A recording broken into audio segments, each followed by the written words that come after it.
ആരോപണങ്ങൾ തെളിയും വരെ രാഹുൽ മാങ്കൂട്ടത്തിലിനെ MLA സ്ഥാനത്ത് നിന്ന് നീക്കേണ്ട കാര്യമില്ലെന്ന് രമേശ് പിഷാരടി. വിധി വരട്ടെ എന്ന് പറയാൻ രാഹുലിന്റെ വിഷയത്തിൽ ഒരു പരാതി പോലുമില്ല. MLA കുറെ കൂടി ശ്രദ്ധ പുലർത്തണമായിരുന്നുവെന്ന് രമേശ് പിഷാരടി പറഞ്ഞു.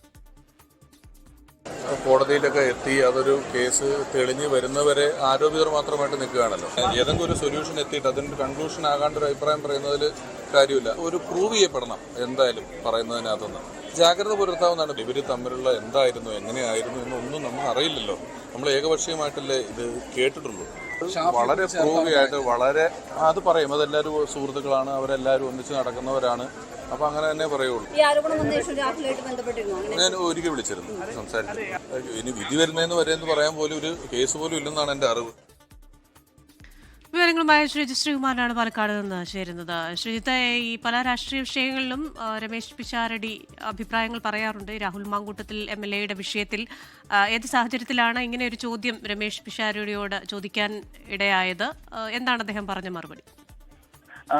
ക്രിസ്റ്റീന, നമുക്കറിയാം കോൺഗ്രസ് നിലപാട് കൃത്യമായി പറയുന്ന, താനൊരു കോൺഗ്രസ് രാഷ്ട്രീയം ഉള്ളിൽ കൊണ്ട് നടക്കുന്ന ആളാണെന്ന് വ്യക്തമായ രീതിയിൽ പറയുന്ന ആൾ തന്നെയാണ് ഈ പറയുന്ന രമേശ് പിഷാരടി. എന്നാലും രമേശ് പിഷാരടി പാലക്കാട്ടെ ഒരു പരിപാടിയിൽ പങ്കെടുക്കാൻ എത്തിയപ്പോഴായിരുന്നു ഇത്തരത്തിലൊരു പ്രതികരണം അദ്ദേഹം നടത്തിയിട്ടുള്ളത്.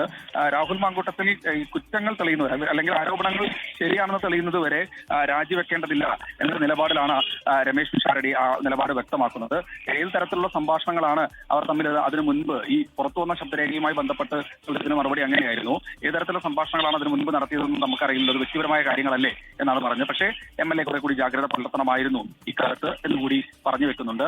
സോളാർ സമര സമയത്ത് ഉമ്മൻചാണ്ടിയെ കല്ലെറിയുക പോലും ചെയ്തു. പിന്നീട് ആ കേസിന്റെ അവസ്ഥ എന്തായി എന്നുകൂടി രമേശ് പിഷാരടി ചോദിച്ചു വെക്കുന്നുണ്ട്. എന്തായാലും രാഹുൽ മാങ്കൂട്ടത്തെ തള്ളാതെ ഉള്ളൊരു നിലപാടാണ് രമേശ് പിഷാരടി സ്വീകരിക്കുന്നത്. രമേശ് പിഷാരടി ഈ വിവാദത്തിന് ശേഷം രാഹുൽ മാങ്കൂട്ടത്തെ വിളിച്ചിരുന്നുവെന്നും പറയുന്നുണ്ട്.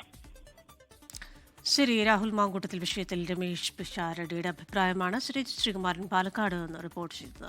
ലോകത്തെവിടെയായാലും ഏത് സമയത്തും 24 വാർത്തകളും ഓഗ്മെന്റഡ് റിയാലിറ്റി പാക്കേജുകളും എക്സ്പ്ലെയിനറുകളും വിശദമായി കാണാൻ ഞങ്ങളുടെ YouTube ചാനൽ നിങ്ങൾക്ക് സബ്സ്ക്രൈബ് ചെയ്യാം.